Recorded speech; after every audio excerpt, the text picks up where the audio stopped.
Welcome back. Ashley Stahl is a career expert, speaker, podcast host, international best-selling author, helping others make a U-turn where they discover their truest selves, attune to their intuition, and unlock greater fulfillment in their careers. She joins us now to discuss her book and ways to be more fulfilled in our career paths.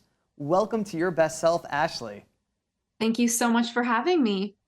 You say in your book, U-turn, don't follow your passion. This seems like the opposite of what people are always told.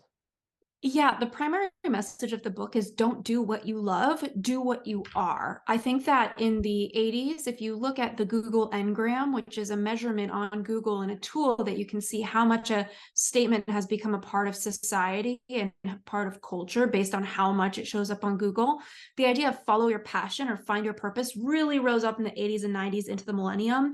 And we're seeing a lot of people take that advice and really struggle. The truth of the matter is that being a good consumer of something, maybe you're good at consuming fashion content, or you really enjoy film, that doesn't mean you're meant to be a producer of that thing, meaning being a fashion designer or being a film director. There's a big difference between having an interest in something and being successful at it. I also think that your career isn't necessarily the place to find your purpose.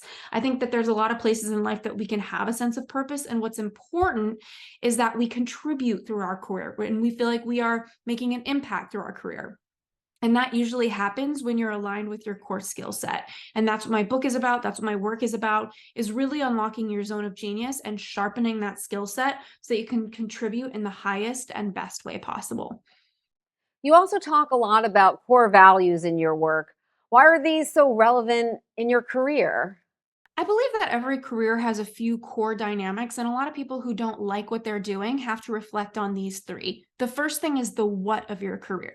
The what is about your skill set, which we just talked about. The second piece is the how. That comes down to your core values. So let's say your core skill set is words, like mine, and you're a salesperson, you're an extrovert, and you enjoy sales, but your core value is integrity, and you have to sell something you don't believe in. If your job is violating your core values, chances are you're not going to be happy in your job. A lot of people who aren't happy, they don't always know why. And because of that, they think, well, this might not be the job for me. When the truth of the matter is they might just be out of sync with their core values. So that's a key factor. The third factor is your energy levels. I have Lyme disease, so my body is limited in how much I can be on, whether it's a news interview or a podcast on my show. It's just about me really honoring my energy. So I think core values comes down to those non-negotiable ingredients by which you live your life. And it's so important that people ask themselves, what are those core words? What are those core principles? They could be family, balance, success, achievement, spirituality, authenticity, whatever it is, really making sure that you're folding those as key ingredients in your career and you're honoring them. And worst case, you make sure you're not violating any of them. How does someone discover their best skill set in the workplace? Well, one of the biggest challenges that we face is sometimes we ask for too much advice and we outsource our insights. So while it's important to consider what you hear from other people, it's also important to listen to yourself. So if you're feeling stuck, the most important thing, the first order of business, is to get back into your body.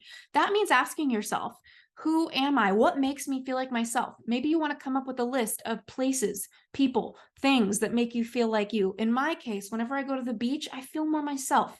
I have a lot of friends, but there's a couple friends that I have that make me feel more like me. It's so important to kind of ask yourself, what are those things that bring you back in your body so that you can start to feel what feeling good feels like. Sometimes we forget that. From there, I think once you're more grounded and centered, there's nothing wrong with asking people in your life. In fact, there's a lot of research to asking people, where have you seen me at my best? That could look like, asking a professor, asking a colleague, asking a friend, even asking your parents. I asked my parents, where have you seen me at my best professionally? And I was so surprised by their answers. So it's good to collect that feedback, but not make it your North Star. Just make it a point to consider. Now, you say clarity comes from engagement and not thought. So how can job seekers best engage in their job hunts? Yeah. So the reason I say clarity comes from engagement, of course, I'm a certified meditation teacher. Not that I teach meditation, but I spend a lot of time in meditation. So I do think there's value in stillness. That being said, sometimes we need to accept that as humans, we are in transition and we can't always have the answer for the next step, that life is an experiment. So when it comes down to it, engagement is highly valuable. Whenever you feel like your career isn't moving forward, there's something very effective about just communication, having conversations with people. So engagement can look like, asking people that you went to university with for coffee or the alumni network, or it can look like asking around to know if there's anyone in your network that, works in an area that you're considering. I do believe that cold networking is more effective than warm networking because how likely is it that your dad's friend is the perfect position to hire you for your exact dream job? But there's still a value of having those conversations and learning. This was great information. Thanks for being on the show, Ashley. Thank you for having me. And coming up next, some self-care Sunday advice with friend of the show, Asanika Guadera. Stay with us.